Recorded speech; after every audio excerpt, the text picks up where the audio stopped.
As we are considering the outstanding prayers that are recorded in the scriptures, we often see into the heart of the psalmist David as he opens his heart and soul to the Lord.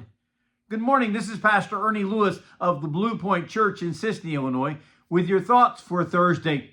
The 19th Psalm is entitled, The Perfect Revelation of the Lord Before Man.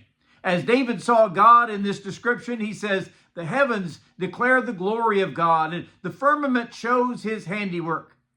Well, David began to see his own life, and he knew it was open to God in his omniscience over everything. So he prayed these words in Psalm 19:4.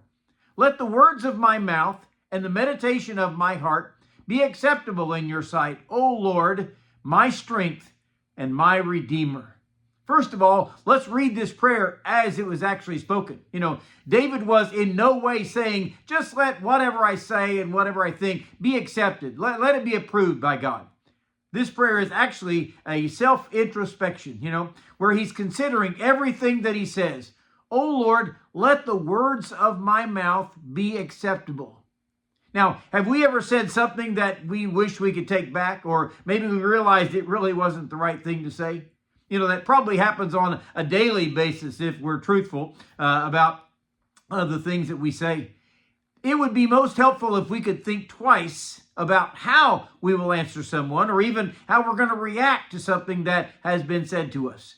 But even better than our considering it through a human filter, it would be better if we were to put it through the filter of God's will and God's ways for his followers before it's even said.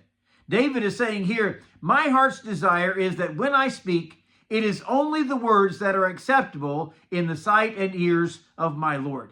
And then he went even further by saying, let the meditation of my heart be acceptable also.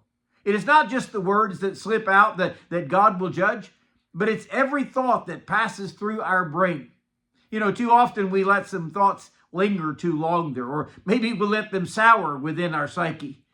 We know our words and our actions will ultimately come out from the meditations that were there in our heart. So David goes back one step further than controlling his tongue to controlling his thinking. His prayer is that these things coming from us are acceptable in thy sight, O Lord. When we use the judgment of a holy God to filter our thinking and our speaking, we'll change from the inside, and certainly that will show on the outside too. He calls upon the Lord as his strength and his Redeemer. Certainly, if we were to realize that every movement, every thought must come from the strength that the Lord gives to his people, it would change our actions. Then he recognizes the Lord as his Redeemer. The Redeemer is the one who has saved us from a past evil. Paul lists many characteristics of those who are trapped in sin in Ephesians. And then he says, and such were some of you. When we recognize that God as our Redeemer, we see what we've been saved from.